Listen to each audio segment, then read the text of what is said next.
Olá, queridos alunos, tudo bom? Mais um videozinho, mais uma aulinha, vamos que vamos, sem parar. Tracking erro e erro quadrático médio, vamos entender esses dois caras em um único vídeo. Muito fácil esses caras aqui, olha só. Vou dar exemplo, tá? Nós vamos fazer um exemplinho assim, ó. Vamos colocar aqui um fundo A, aqui um fundo B, e vamos colocar aqui um benchmark. Por exemplo, estou falando no fundo de ações A, um fundo de ações B e vou colocar aqui a rentabilidade do Ibovespa, tá? Vamos colocar aqui o quanto rendeu cada um mês a mês. Vamos supor que o fundo A aqui, fazer bem bonitinha essa nossa coluna aqui, olha só, tá bonito o desenho, né? Vamos supor que o fundo A tem um rendimento de 3% no mês, 6% no outro e menos 2% no outro lá, né? Esse aqui rendeu 1%, 2% e de novo 2%, certo? O benchmark, que é o Ibovespa, rendeu 1,2%, 2,1% e menos 1,5%. Não, vamos colocar aqui, na verdade, 1,8% aqui, pronto, beleza. Aí está, então o que nós temos aqui nesse nosso exemplo? Nós temos aqui um fundo A, que eu disse que rendeu 3, 6 e menos 2%. O fundo B, 1, 2 e 2, e o Ibovespa, 1,2, 2,1 e 1,8. Olha a minha pergunta, presta atenção.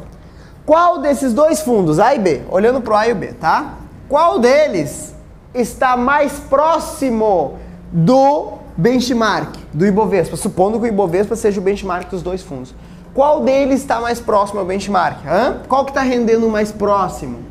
O B, concorda? Olha só, quando esse rendeu 1,2, esse rendeu só 0,2 abaixo. E esse rendeu um monte acima.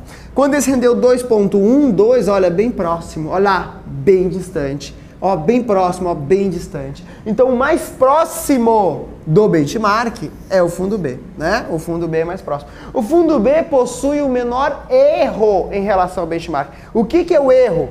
É essa distância aqui. É o quanto eu estou me afastando em relação ao benchmark. Olha o fundo A, ele está se afastando bem mais, né? Então, erro, é o que nós estamos estudando. Tracking erro ou erro quadrático médio. Qual que está errando mais? Qual que está se afastando mais? O fundo A. O fundo A tem maior erro. Se eu perguntasse qual dos dois, entre o fundo A e o fundo B, qual dos dois tem maior probabilidade de ser um fundo passivo? Fundo B. O fundo B, por que é como fundo passivo? Fundo passivo é aquele que tem como objetivo acompanhar o benchmark. Qual deles que mais acompanha? Fundo B, está mais próximo, né? Então, o que é isso que nós vamos fazer? Essas duas medidas estatísticas, elas vão calcular justamente essas distâncias.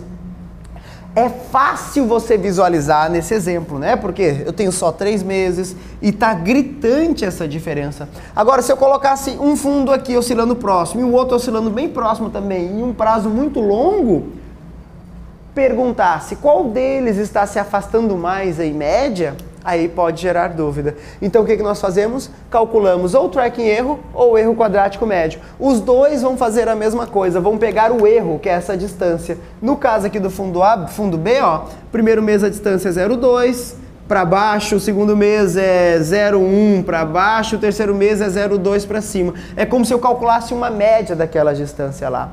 Muda um pouco a questão matemática dos dois, mas os dois vão chegar à mesma conclusão. Se o tracking erro falar que esse é o fundo mais próximo, o erro quadrático médio vai falar que esse fundo é mais próximo aqui também.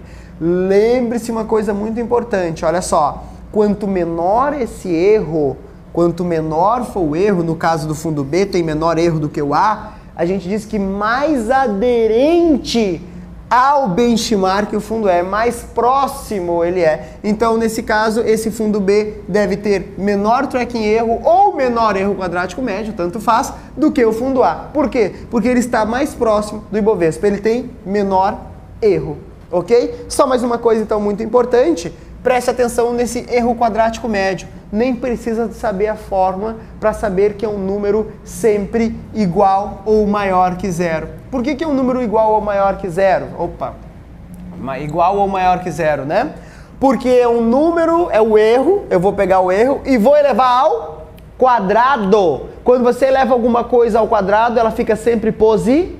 positiva. Então, mesmo eu tendo retorno, erro negativo aqui, quando eu elevar esses caras ao quadrado, todos eles vão ficar positivos. Como é que eu calculo um erro quadrático médio? É basicamente isso. Pego esses erros, elevo ao quadrado e calculo a média. Então, presta atenção nisso, que é uma questão importante da prova. Saber que o erro quadrático médio é sempre um número maior ou igual a 0. E saber que tanto o erro quadrático médio quanto o tracking erro vai mensurar o quê? Afastamento, deslocamento do fundo em relação ao benchmark.